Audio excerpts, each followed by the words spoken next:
મિત્રો, જ્યારે પણ કોઈ વ્યક્તિનો સારો સમય આવવાનો હોય છે ત્યારે કેવા સંકેતો મળે છે તે અમે તમને આ વિડીયોમાં જણાવવા જઈ રહ્યા છીએ.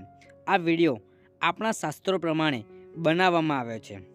શાસ્ત્રોમાં જે પણ સંકેતોના ઉલ્લેખ કરવામાં આવ્યા છે તે દરેક પ્રકારના સંકેતો અમે તમને આ વિડીયોમાં જણાવવા જઈ રહ્યા છીએ કે જ્યારે પણ તમારો સારો સમય આવવાનો હોય છે, તમારી દરેક પ્રકારની મુસીબતો દૂર થવાની હોય છે, ત્યારે તમને અમુક પ્રકારના સંકેતો કુદરત આપવા લાગે છે. જે સંકેતોની આપણે આજે આ વિડીયોમાં વાત કરવા જઈ રહ્યા છીએ. તો દરેક હિન્દુ ભાઈઓ તથા બહેનો આ વિડીયોને ખાસ અંત સુધી સાંભળજો. સંકેત નંબર 1. જ્યારે પણ તમે સવારમાં ઉઠો છો ત્યારે તમને જો જમણા હાથમાં ખંજવાળ આવવા લાગે છે તો સમજવું કે આ એક સારો સંકેત છે કે આવનારા સમયમાં તમને મોટા પ્રમાણમાં ધન લાભ થશે અને માતા લક્ષ્મી તમારા ઉપર મહેરબાન થશે. સંકેત નંબર 2. જ્યારે પણ તમે ઘરથી બહાર નીકળો છો ત્યારે જો તમને રસ્તા પર કાળી ગાય જોવા મળે છે તો તે પણ એક સારો સંકેત છે કે આવનારા સમયમાં તમારા દરેક પ્રકારના કષ્ટો દૂર થશે અને તમને કોઈ સારા સમાચાર જલ્દી જ મળશે. સંકેત નંબર 3. સવારમાં રસ્તા પર કોઈ તમને રસ્તો સાફ કરતું બતાવી તો શાસ્ત્રો પ્રમાણે તેનું શુભ માનવામાં આવ્યું છે કે આવનારા સમયમાં માતા લક્ષ્મીની કૃપા તમારા ઉપર થઈ શકે છે. સંકેત નંબર 4. જ્યારે પણ તમે નજીકમાં રહેલા કોઈપણ મંદિરના ઝાલરનો કે શંખનો અવાજ સીધો જ તમારા ઘર સુધી સાંભળી શકો છો તો આ એક ખૂબ જ સારો સંકેત માનવામાં આવે છે. તમારા ઘર ઉપર આવનારી દરેક પ્રકારની મુસીબત ટૂંક સમયમાં દૂર થશે.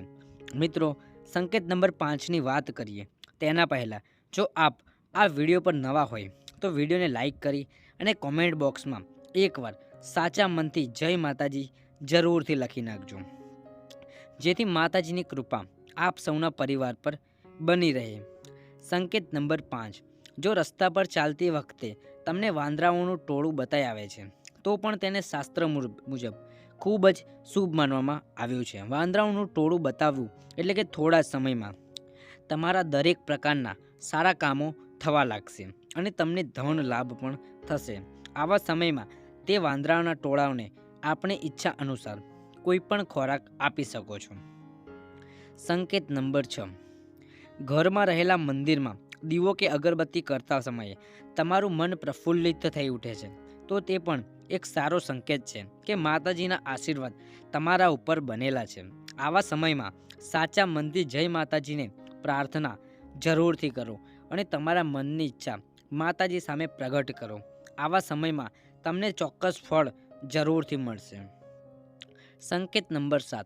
શાસ્ત્રો પ્રમાણે હંમેશા કહેવામાં આવ્યું છે કે બ્રહ્મ મુહૂર્તમાં જો આપને નીંદર ઉડી જાય છે એટલે કે 2 થી 5ના સમયગાળામાં અચાનક જ તમારી આંખો ખુલી જાય છે તો તેને અતિ શુભ માનવામાં આવે છે. બ્રહ્મ મુહૂર્તમાં આંખ ખુલવી એટલે કે તમારા ઉપર ભગવાનના આશીર્વાદ બનેલા છે.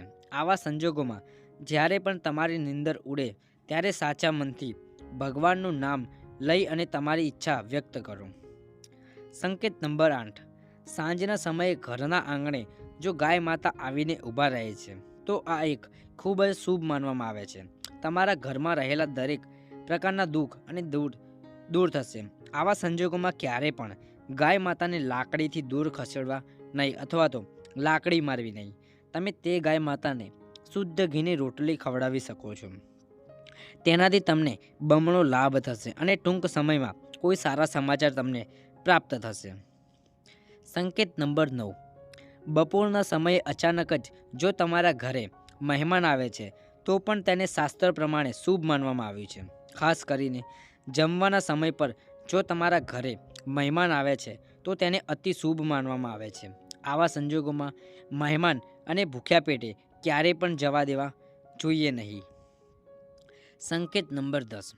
ઘરના આંગણે આવેલા સાધુ કે બ્રાહ્મણ જો સવારના 9 થી 11ના સમયગાળા વચ્ચે આવે છે અને તેને કેસરી કલરનું કોઈ પણ વસ્ત્ર પહેરેલું છે તો તે એક સંકેત છે કે તમારા ઘરના દરેક પ્રકારના દુઃખ દર્દ દૂર થશે. આવા સંજોગોમાં તે ગરીબ બ્રાહ્મણ કે સાધુને તમારી ઈચ્છા અનુસાર તમે કોઈ પણ પ્રકારનું દાન આપી શકો છો.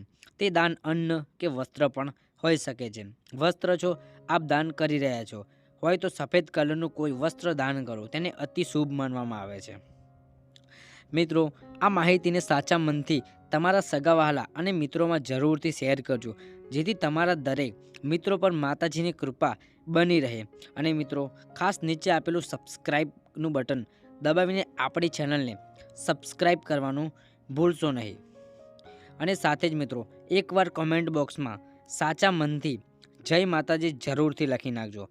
ફરી મળીશું મિત્રો કોઈ નવા એપિસોડ સાથે. જય મા ગાત્રાળ, જય શ્રી કૃષ્ણ.